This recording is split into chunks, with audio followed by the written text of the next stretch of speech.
I'm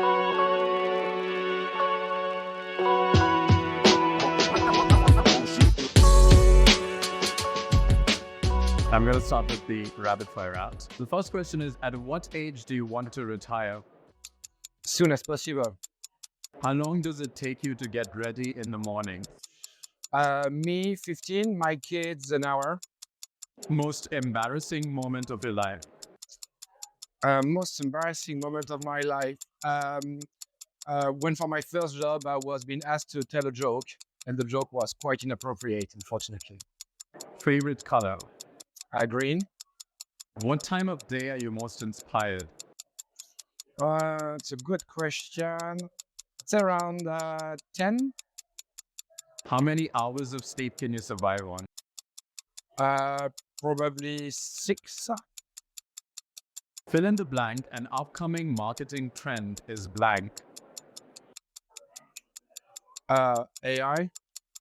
The city in which the best kiss of your life happened. Paris. Pick one. Mark Zuckerberg or Elon Musk. Mark Zuckerberg. The biggest mistake of your career. Biggest mistake of my career. Launching my own company. How do you relax? I sleep. How many cups of coffee do you drink per day? Between 3 and 4. A habit of yours that you hate. Drinking 3 or 4 coffees. The most valuable skill you've learned in life. Resilience. Your favorite Netflix show. I'm more an HBO guy. One word description of your leadership style. Decisive. Top priority in your daily schedule. Take decisions. Ideal vacation spot for relaxation. Barcelona. Key factor for maintaining a work-life balance. Prioritizing your time. That's the end of the rapid fire round. This episode is sponsored by Outgrow.co, the world's first all-in-one interactive content builder. Use Outgrow to build quizzes, calculators, tests, polls, forms, contests, and chatbots to generate leads and keep your audience engaged. Sign up for a free trial at https://outgrow.co. Now we can go into the longer questions, which you can answer with as much ease and time as you like. The first one is, in your role at Revolut, you oversee various aspects of growth, marketing, and analytics. How do you balance these different responsibilities to ensure cohesive and effective strategies for driving global growth? Excellent. So, it all starts with analytics. All right, the foundations of everything you do in growth and marketing is about analytics. So, step one, build the foundation that helps you understand what you do. All right, otherwise there is no chance for you to know what you need to prioritize, what you need to push, what you need to stop, unless you have good analytical foundation.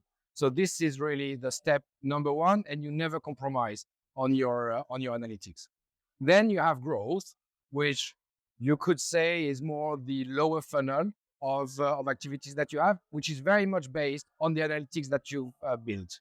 In the sense that if you're very granular in your analytics, then you're able to be extremely efficient in your growth engine, all right? Because you'll be able to really know what works, to really accelerate on what works, while actually pull back on the things that don't quite work. So the foundation is analytics. Then you put growth on top of analytics, and finally, marketing and brand marketing is more the amplifier, in the sense that it's going to feed growth by putting more activities in your brand and in marketing.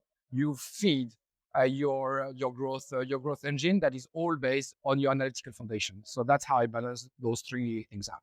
So can you share an example of a successful strategy or a story that comes to mind regarding these principles that you just shared? Yeah, sure. Well, so on analytics, so my background, so before Revolut, I was in gaming, in mobile gaming, and this is where, in that industry, we've taken the analytical accuracy and obsession, almost, to quite a high level, which has really helps us to know where to push, because in a way as well, you need to know that when you start a campaign, when you start an activity, whatever, you need to get the insights of the quality of the users that you're bringing as quick as possible, right? Because at the end of the day, the best decision that I've made at Revolut and before is to not focus on CPA, CAC. It's irrelevant. The price you pay for a user is irrelevant. What is relevant is the ROI you get from a user. And in that sense, the stronger your analytical platform, the better you'll know that actually it's worth investing more on some cohorts and less on others. Because if you just focus on CPA and CAC and so on, you're just going to go after the worst cohorts because you're just going to try to bring your CAC down and down and down and down. It's very easy to bring a CAC down. Ultimately, the cohorts of users that you're going to bring are going to be very poor. And that's where having a very strong analytical platform really helps you to know the things that work and the things that don't work. There are some platforms that have a higher CAC versus others, but they bring much better users than other platforms. So you can't say, hey, you know what, we're going to buy at a CAC at 10. No, you don't buy at a CAC at 10. Maybe some you buy at 20, some you buy at 5 and so on. And even within a platform, maybe you have as well a high diversity of users that might bring for that. And this is where to win big, you need to win small first. So you hinted here at your past in other companies that you've worked for. You've had extensive experience in both the gaming industry with King and now in FinTech with Revolut. How do you leverage your past experiences like these in gaming to inform your strategies for growth and marketing in the FinTech sector? So the first thing is to not necessarily make the shortcut that brand is marketing. All right. I have a strong conviction that brand is the product. In both cases of Candy Crush and Revolut, the brand existed way before we started to do any marketing. Right? The brand was there. The brand was there because the product was there, because the product was differentiating enough and so on. And what marketing and growth does, it's a catalyst, but it's a catalyst of something that works. There's no point trying to push desperately with growth and marketing a product that's just not good.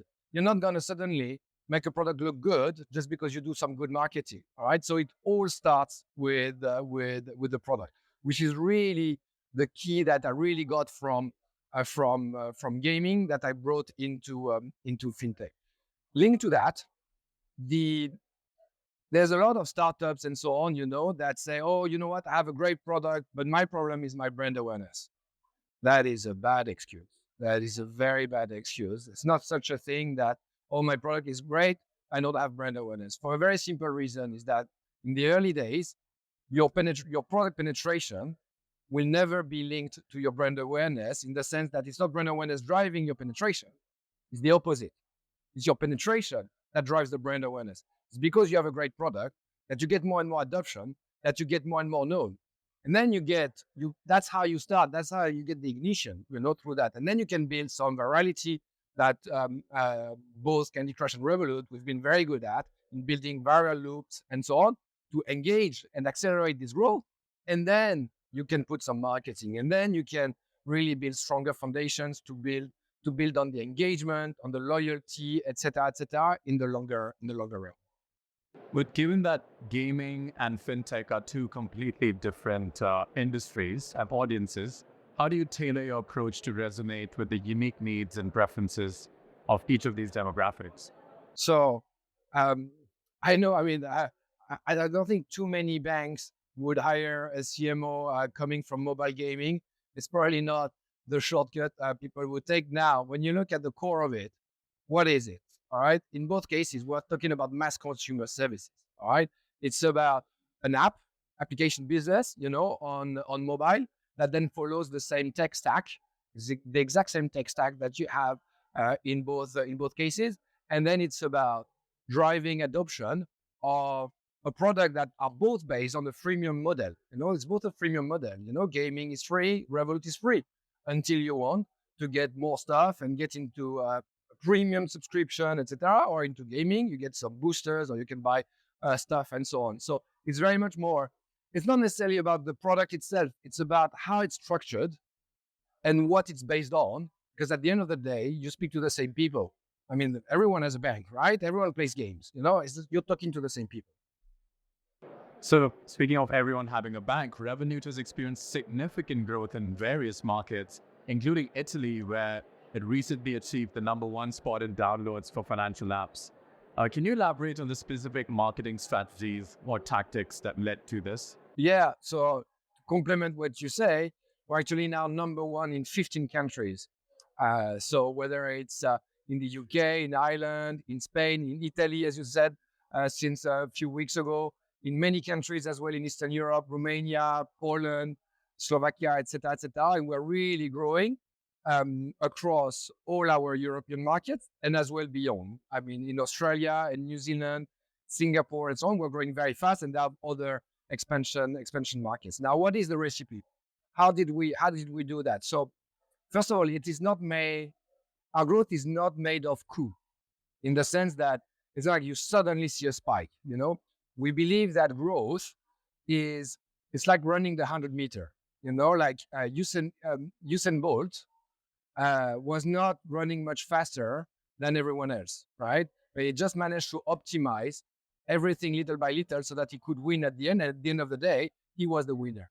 Marketing is the same thing, because marketing today is a bidding strategy.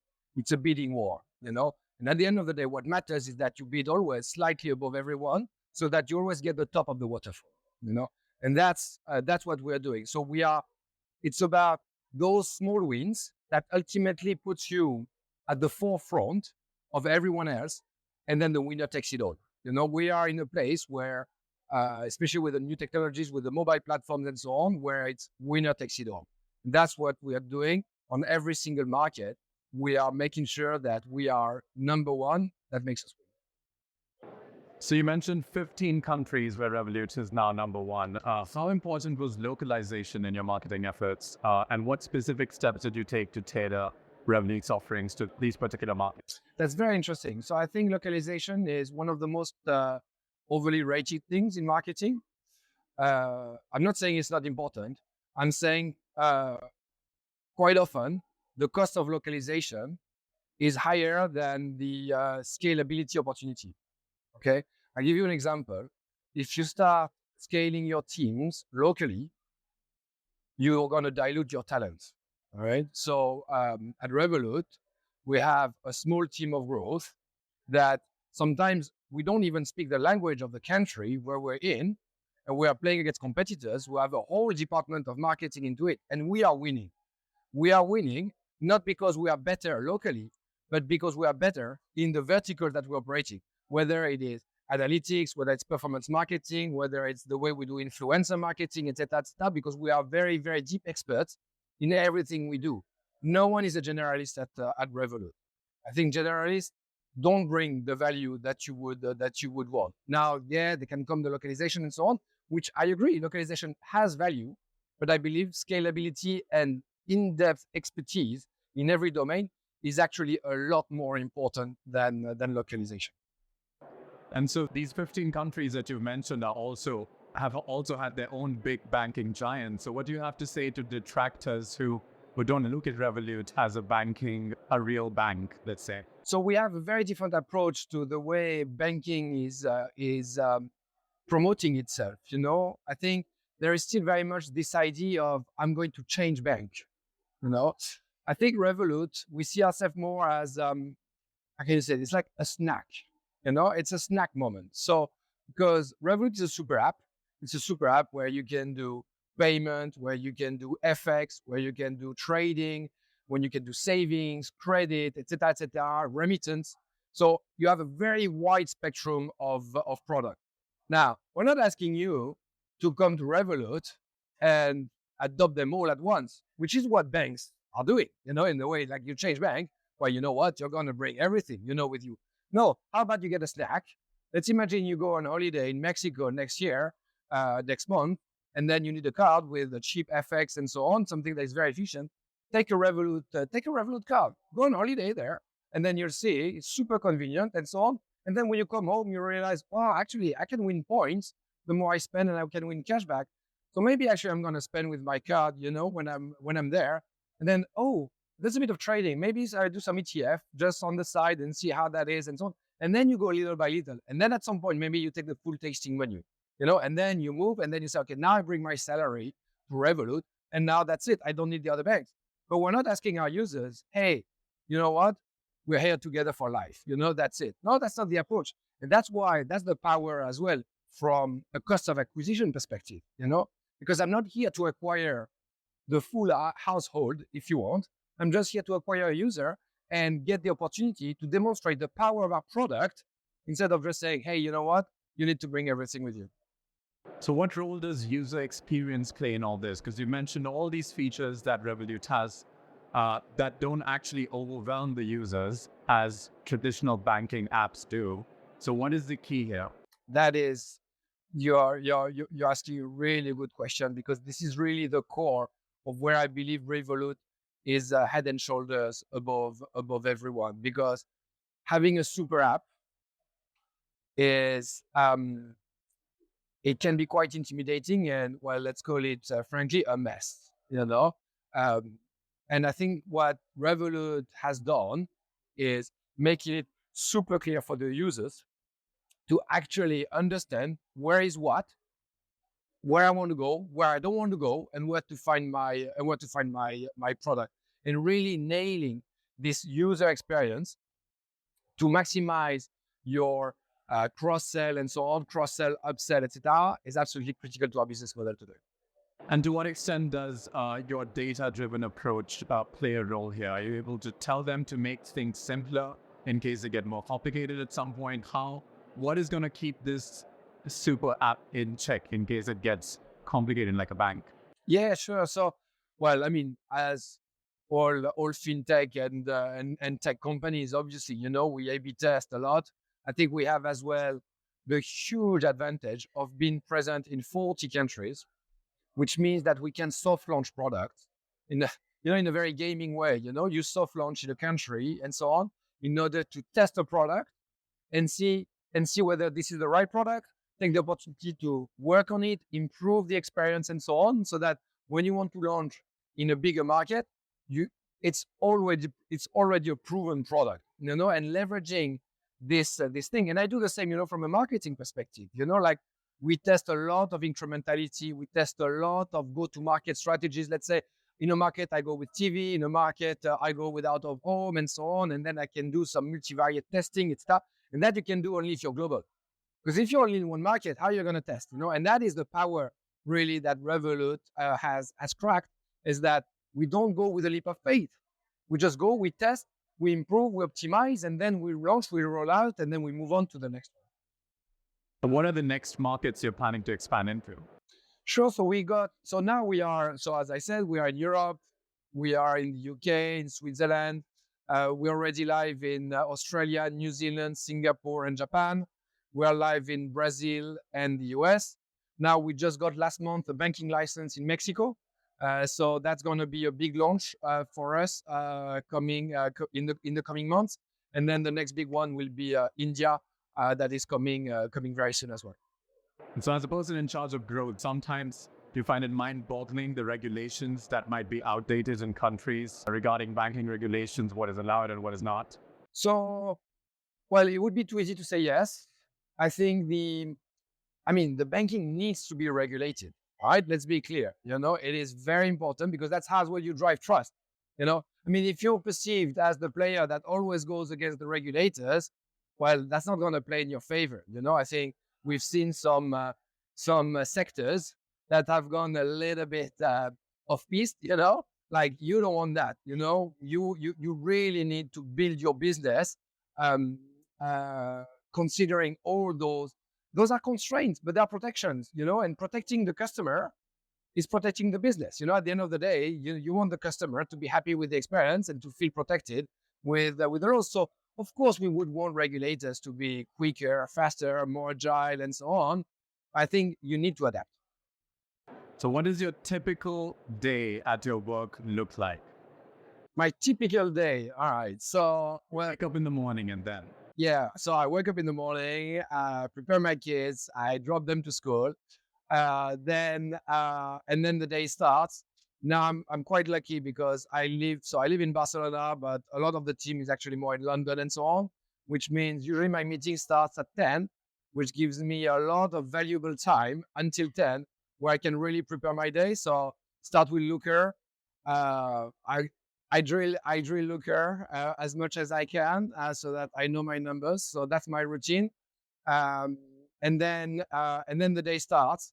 And then because we're a very flat organization at Revolut, I manage roughly 20 different teams at Revolut, and then we have weekly business review. So then I have all the different weekly business review for those 20 teams during the week, and then I do one-on-ones, and then repeat and repeat and repeat and repeat. So how much % of your time is taken up by meetings? 100%, but that's fine. But that's absolutely fine. I'm only paid. I'm only paid for that. That's fine. I'm here to help. I'm here to. I'm here to unblock things. I'm here to take decisions. I'm here to see how I can be helpful to the team and so on. So I need to speak to the team. I need to be with the team. I need to talk to them. So no, I'm 100% of the time in meetings, but that's conscious. I'm conscious about it, and yeah. So for job seekers listening to this show, what kind of talent are you looking for in the company or in the fintech sector in general? What kind of talent is needed? What kind of talent is missing? What kind of talent are you looking for? Yeah, sure. So the way I look at talent and the way Revolut overall looks at talent, we divide it in three parts. The first one is probably the less relevant part somehow, is how competent are you at the job? That is, especially if you're junior, that's not very relevant. Whether you would be competent for the job we're asking you doesn't really matter. It's in many ways. And if you're senior, it's a bit more, but at the same time, because you see in Revolut, we are disrupting an industry and so on, you can't really refer to your past experience. I like to say the fact that at Revolut, we don't have any benchmark because we are the benchmark. So we are market defining per se. So that's why in a way, competence, we still check it, especially for some specific jobs and so on, is one of them. The second one, which is a lot more important, is your problem solving skills. So we really want people that are able to take a very complex problem, slice it down, whatever the problem is, slice it down, be very structured in its approach in order to find the solution. Not jump straight into, my gut feeling, I'm going to go this way and so on. It's really this analytical approach about how you really simplify things that actually look very complex.